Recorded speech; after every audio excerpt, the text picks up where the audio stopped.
we have any new committee members on the call?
Okay, did someone just join?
Okay, I just received a text from Chris Woodbury that he's not available. He's on the school committee meeting right now. Does anyone know if Bob Serba is able to make it tonight?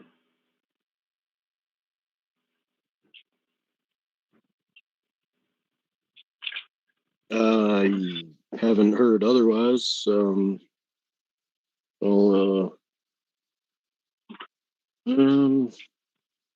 Let's see if someone can get a hold of him.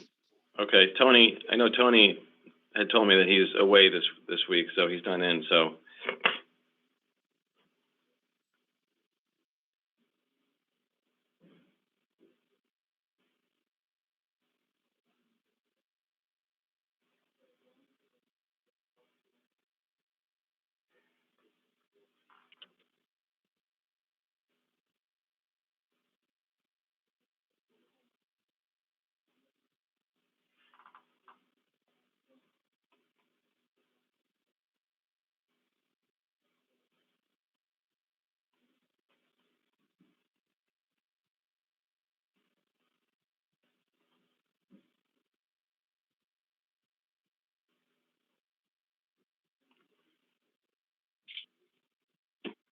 Is there any idea when or how long the school committee meeting is going to take?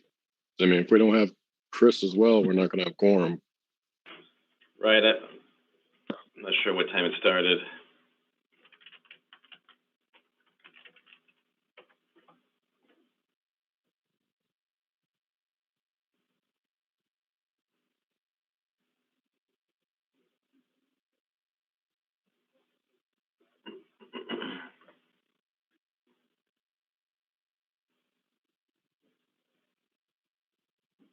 Okay, so it says their schedule on the website says school committee meeting via Zoom, March 9th from 6 to 7. So it looks like Chris is otherwise committed there. Maybe Bob Serba is also linked in on that meeting if you haven't heard back.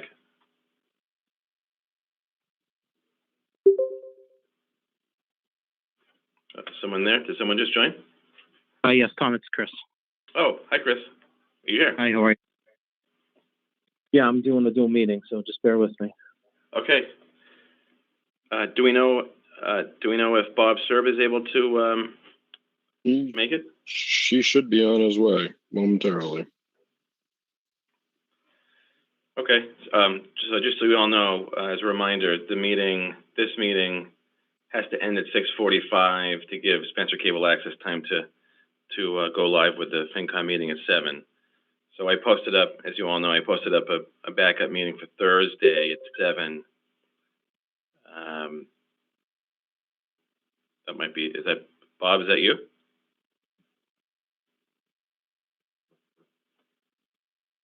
Yep, I'm on. Sorry, Tom. Okay, no worries. I just running a little bit late tonight.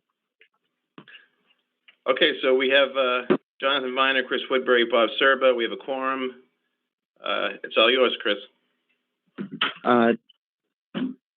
Yeah, just hold on 1 second, Tom. I just got to take a vote on the school committee. I'm so sorry about this. That's all right.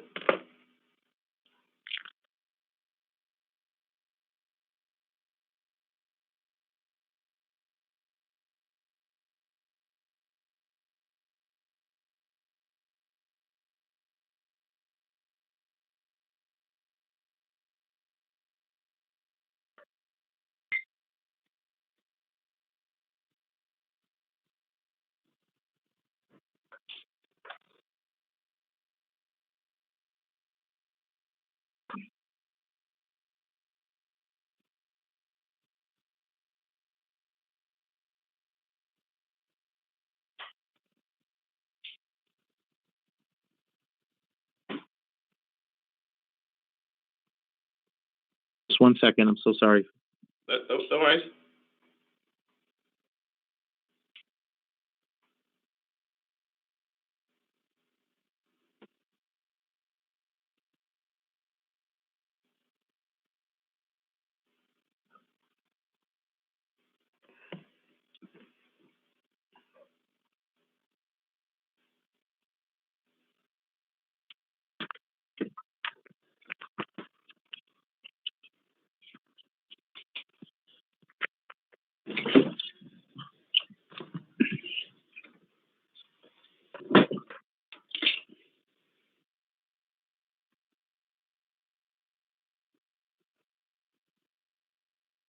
All right, Tom. Yep. I'll just make the announcement before I vote for the school committee. Sure.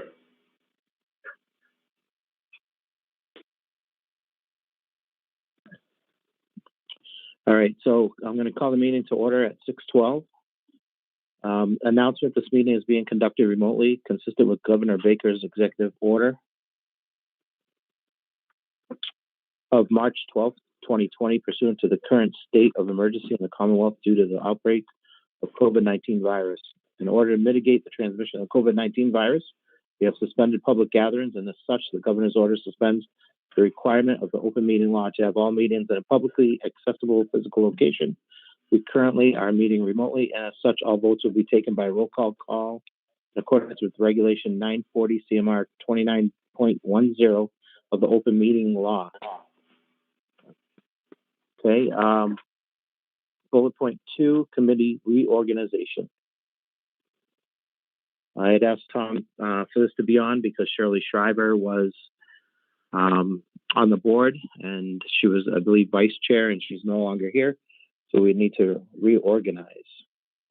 So I would take a motion or any appointments that the board sees fit.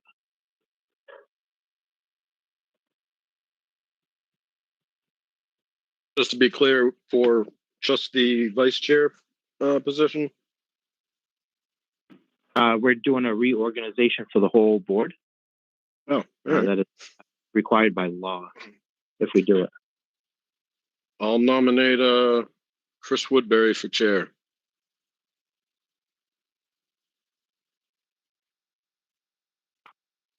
I'll second that. Okay, I have a motion, a second.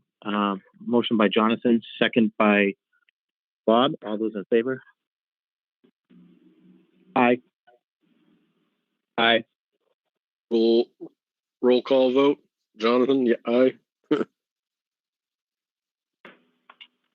Roll call vote, John. Aye. Bob. Aye. Tony. Tony's away this week, Chris. Tony's away. Okay. All right. And the chair, I will vote aye, I guess, for myself. All right. Nomination for vice chair.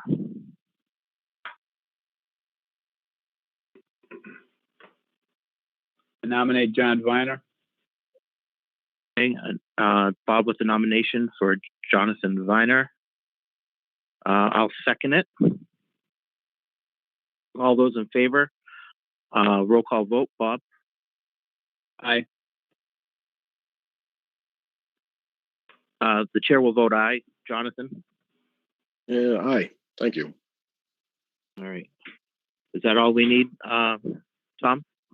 I think so. I think so, Mr. Chairman. The clerk position, I take the minutes, so unless Yeah. you want to appoint a clerk, but I don't know if that's necessary. It's Okay.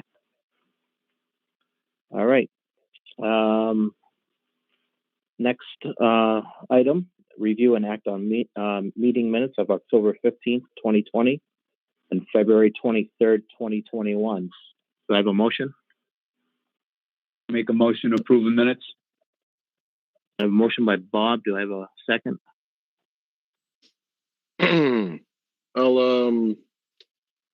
I'll second. As far as discussion, Discussion. I believe you guys can only do the 23rd, correct? right? That's what. Yeah. Yeah. So we'll do the meeting minutes of February 23rd, 2021. All those in favor, roll call. John. Aye. Bob. Aye. Chair votes aye. Tom, on the October minutes, the only one who attended that meeting was me at the time. Should we pass over this until Tony is available? that sounds fine. Yep. We'll pass over until Tony is available. Okay. Number 4, department presentations. We have, it looks like the fire department first. So I'm going to hand it over to Tom and Chief Parsons. Chief, you there? Chief Parsons, you there? Yes, I am. Oh, good. Okay.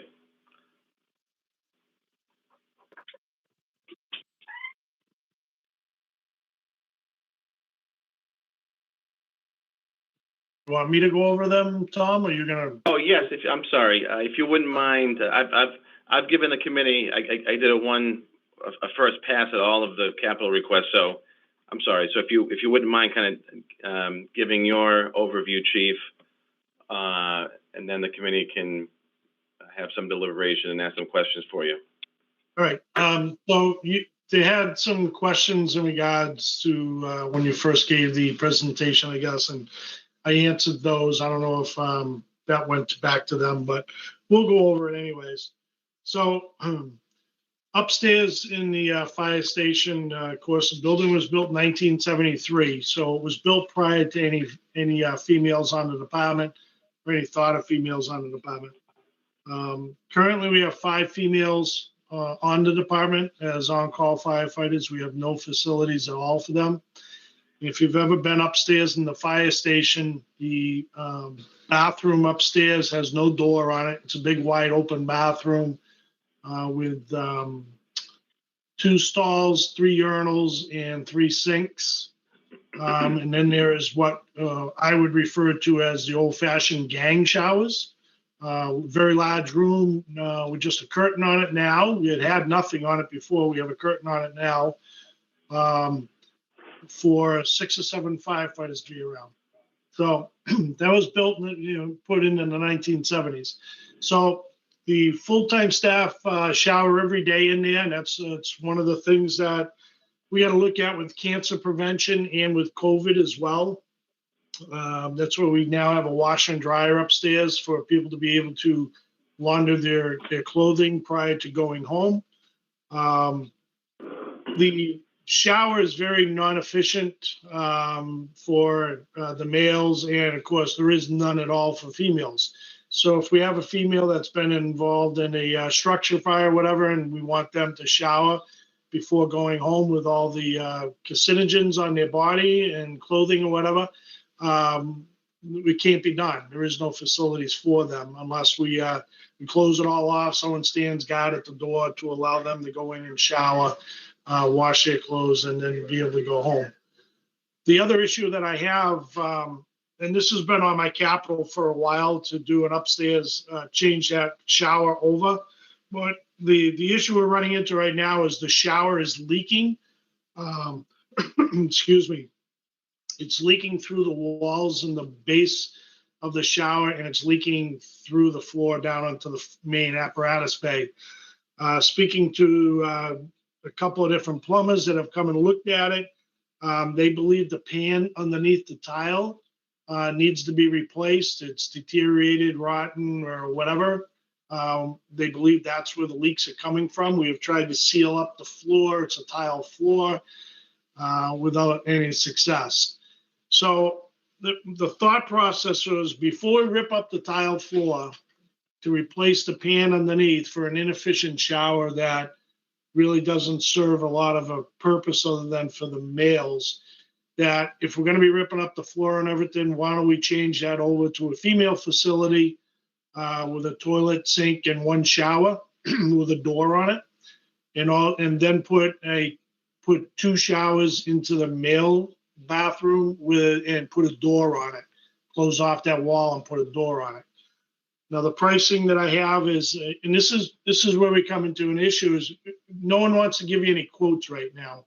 Everybody is busy as heck, and we have an issue, and especially when we've tried to get quotes in the past, and no one basically wants to give any quotes because they always say you're never going to do the work anyways. Why are we going to spend the time? But that being said, I reached out to the architects that looked at the building and did the feasibility study a number of years ago. They still have the plans and everything. And I also reached out to Jim Bergeron, the plumber in town. He's also the gas inspector on coming up with an idea of a cost to do the upstairs. And between the two of them, they're thinking between $40,000 and $50,000 to gut that shower, reconfigure it into a bathroom, because we got to drill through the concrete floor and everything to run the piping for it, and then to put two showers into the male bathroom. So I don't have any written quotes because no one wants to give me any written quotes at this point. And I'm going off the thought process of the architects that looked at our building and a plumber in town. So that's number one. Number two is the parking lot that we have. This has been on our capital for a number of years now. The budget was originally given to us by Eben a few years ago, based off of what their contract would be with the town. Speaking to him the other day, he's not sure if $100,000 would actually accomplish doing the entire parking lot. What we've done in the last 5 or 6 years is do patch jobs here and there when they had a little bit of hot top left over, because we had some areas that were right down to the dirt underneath the pavement. There was no more pavement left. So that cost was coming from Eben based off of their bid contract for the asphalt. And the third one was to try and put these would be split unit HVACs in the downstairs office. Right now we have a window air conditioner, but if you've ever seen our windows downstairs, they push out. They don't go up and down, so it's somewhat inefficient in there. And this would be for the upstairs day room and the main training room with split units. And yes, this is a couple of years old. from Higgins. I'd gotten a couple of quotes from different vendors, but Higgins was the least expensive. But once again, when I called and asked for an updated quote this year, I could not get one. Questions, comments?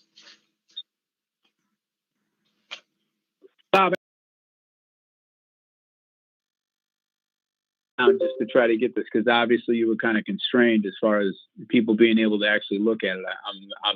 I'm supposing here. Correct. Well, yeah, that's the thing. The fire station's closed at this point, so. Okay.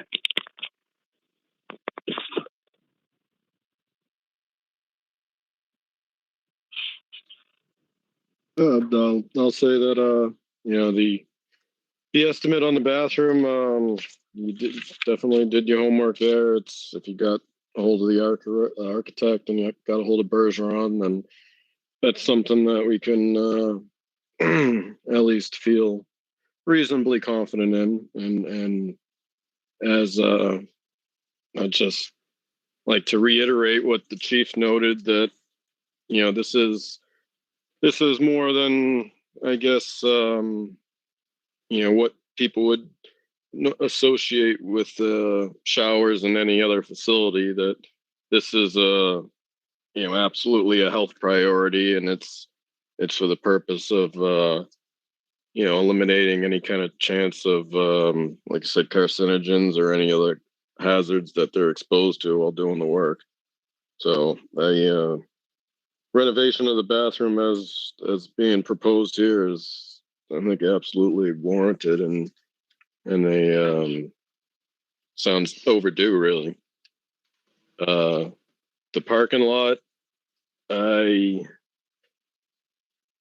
guess, when do you have any idea when that was done last or paved last? 1973. Yeah, all right. It was built. It was put in when the station was built. Hasn't been replaced at all. We do have a patch in the back because it was down to dirt. And we have a bad patch on the side where it was down to dirt. And of course, when we did the annex building, we had to run water into it and stuff. There's a patch there. All right, man. I'll say that just from last time I had looked at it, I mean, it's to last that amount of time. It's the base is probably in decent condition, so that it shouldn't be a lot of excavation work. So we at least got that going for us. But 100,000 would probably still be pushing it. I think you'd likely run over that. That might be something. Is it, just to ask the question, would it be advantageous to you at all to split that up over, X amount of years, or is this kind of only effective if it's a one-shot deal? I'll do whatever we can. The side, if you're looking at this fire station, the side to the right is basically all broken up and pretty much down to dirt, where we did a fairly sizable patch in the back. If we could do that side and the front aprons, that would be awesome, because the front aprons have, big divots from the trucks pulling in and out all the time. Yeah, no, I figured that. I was just figured I'd give you the opportunity to answer it, but I mean, it absolutely makes sense to do it in pieces, and at least we can get part of the way there, and they say get the aprons and the interface with the road done, and the parking area on the right, and that'd be a starting point. Mr. Chairman, this is Evan. Go ahead, Evan. We did do kind of a major patch there up front one time, and what we found is the base is totally junk. There's enough gravel there to make a leveler so they could pave on it. There's probably 2.5 inches of asphalt, and like Bob had said, it's all junk now. It's starting to turn to dirt. It's all alligator cracked and wet conditions and everything. It's actually starting to pump a little bit, and that's way the deterioration on it's getting much worse.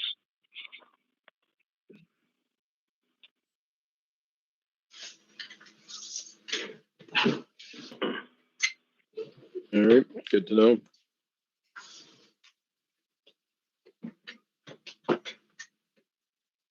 Yeah, I agree with John on the showers. I think that's something that's got to be done. I mean, it's part of the problem is letting stuff go until it becomes a much greater need and also a much greater cost.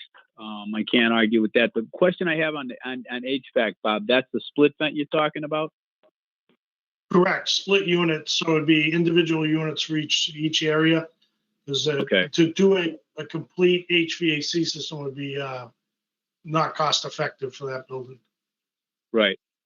So the split vent you're talking, is this what I'm looking at the quote right here? This is 18,000, or is that just for one? No, I believe that's for everything. I think it's broken down. I don't have it right in front of me. Yep. I think it's broken down per area. Okay. I'm just gonna go look at it. Oh, that's good. That straightens that out. Yeah, I can't argue with the bathroom. That's especially if you're going to have at some point you might end up hiring somebody. You might end up hiring a female firefighter. It's absolutely something you guys are going to have, as well as having it for somebody that has to clean up there in the event of a fire.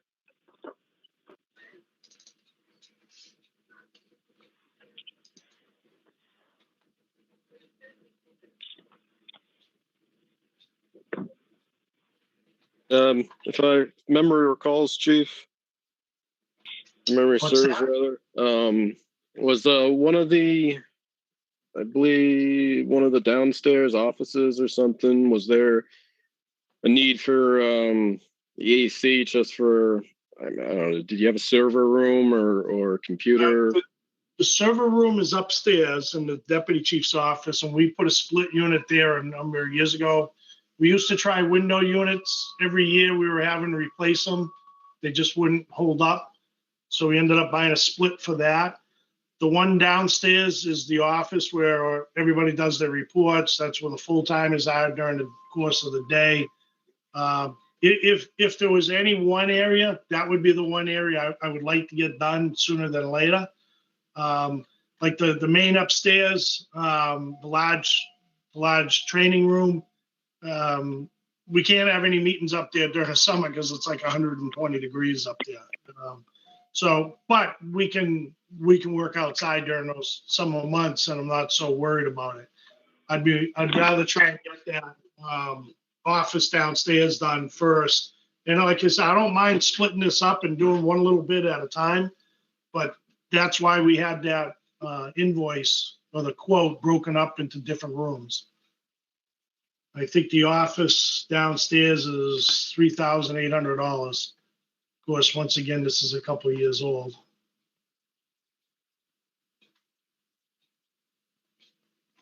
Gotcha. I think the only question I'd have about that is, I know, well, on some of the bigger heat pump units, you could do, one condenser outside serving, multiple heads inside. Yep. I'm trying to read through the estimate here, and yeah, I believe that the heat pump is only for the upstairs. Is doing the upstairs, the main hall. That's where it has the 4-zone standard heat pump because it's such a large area. The one down, the office downstairs is actually one of those unique things. We have to have the heat shut off in the summer because it just keeps pumping in there. The way the building was built, Wally said that was where it got all dumped during the course of the day when it was extra. So we actually have to shut it off in the summer. But in the winter, the heat's pretty good in there. As we're just looking for the AC for the summer there. But the upstairs is, we're looking to do that. The heat pump in that large training room upstairs where you had we did the Citizens Fire Academy class. Right. So maybe there's a a possibility of doing the two the downstairs units. You know, one if it's one exterior unit to two heads inside, or however that may work. Yep. All right, it's I'm good. Thank you. You're welcome. I just want to reiterate to the committee that when I attended the Citizens Fire Academy that the chief and others put on, that was one thing that he did show us, and I did talk to him at length about, and for the bathroom and the heat. So, I mean, it's definitely needed, the AC and the bathroom for the fire station. So I have no questions further for the chief. And if no one else has any questions, I think we're all set with the chief. One last thing, if you don't mind. Chief, you have the parking lot as number 2. Yep. Would you, I guess, do you want to see, you definitely want to see parking lot or any portion of the parking lot done before you look at the HVAC units, the AC units? Yeah, I actually think it's becoming a priority, as Eben said. Every winter, we're ending up with more parking lot in the grass on the side. It's, then they have to try and come up and patch again and again. It's just right now, especially on that right-hand side where everybody parks, it's just coming apart like no tomorrow. Yeah, I would actually rather see the parking lot done. All right, thank you. All right. And just kind of going back to Mr. Service point, we're always trying to maintain these buildings and do what we need to do to let them survive another 30, 40, 50 years or whatever. We put no money into it, we're going to end up with a crappy building. We just got to try and keep maintaining them, keep making changes to them as best we can to fit our needs. It was built in 73. We are 50 years later, we're still operating the same way with the same building. I think that's why it's important to find out what your needs are and what's chief on your list, Bob, because it's you're the guys that are living with this all the time. We're just going to try to make the money work as best we can, but I think it's important. You guys have, like Chief Darren had mentioned, we're not going to be building a safety complex anytime soon, and I think he's right. So it's like we need to be able to try to put some money into what we've got right now. I think that makes total sense.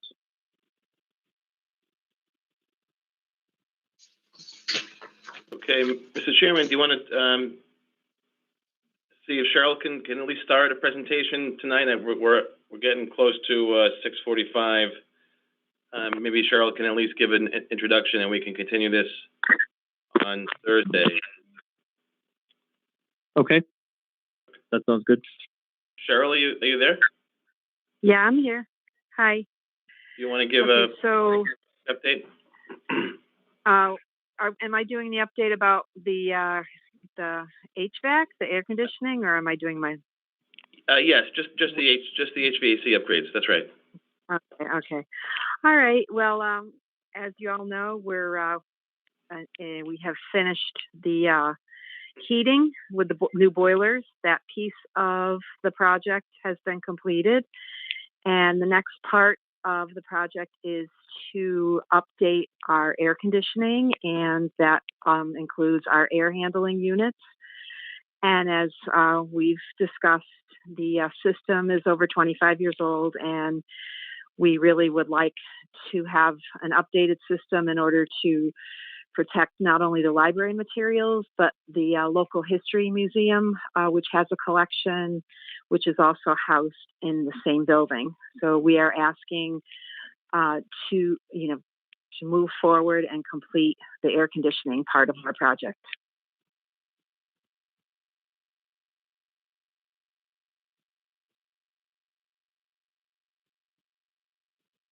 Okay.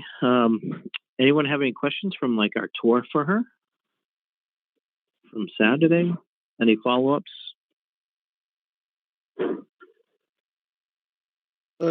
So I guess what is how are things currently right now? Is the AC, is it not working at all? Is it not working efficiently? Is it not Right. covering No, all the areas? Or I guess it is. Yeah, it is working, but as you know, as we had spoken about, the systems are not integrated, so there will be occasions when there'll be heat coming out of one of the registers, and out of the vents, air conditioning will be coming out at the same time. So the system, the systems are separate at this point, and and it's also really challenging for us to set temperatures in the building. So you've got, it just depends on where you are in the building. If you do have appropriate air conditioning or heat. So, it's pretty much like a patchwork of, and, so I'm not all that knowledgeable about the basic ins and outs. And we did have an engineer in here today. He was here for the whole day looking at the system, and he was asking me, questions about if it's humidity sensitive, and I honestly cannot speak to that. I would, if I had to say, I would say probably no. It's, as you saw when you were here in the building, it's pretty piecemeal as far as, and so we're hoping for a more efficient, integrated system where the controls are user friendly. Mr. Chairman, I wanted to add, if I could, just a brief comment. In 2018, there was a preliminary design study that yielded a cost estimate. That's what we paid for with the 2019 cost estimate. So there's about $8,000 or $9,000 left in that account, and there's no other work expected to be paid out of those funds. So those are dollars that could be transferred at town meeting toward this project. It's somewhere in the range of $8,000 to $9,000. So I just wanted to make that point. Okay, thank you, Tom. It looks like we're getting really close to our time that we have to get off to start the next meeting. I just want to say thank you for Cheryl. Thank you, Fire Chief Parsons, for taking your time tonight. I know we did not get to Otis, but we do have another meeting on Thursday, a follow-up meeting, so we can hear the rest of the concerns. Is there any other discussion tonight? Mr. Chairman, I'd like to, is it possible to have the design engineer available for our next meeting? Let me try to schedule that. I had mentioned that. Let me make a note of that, and I'll try to schedule him to call in Thursday at 7. Okay. Yeah, I think that'd be Tom, one thing real quick, Tom, do they have any harder numbers than what we had? I was on the phone with him 2 days ago, 2 or 3, or Thursday, I guess it was, last week. And he thinks the cost estimate from 2019 is actually gonna hold pretty close. There was a contingency built in there that was pretty generous, and a inflation index.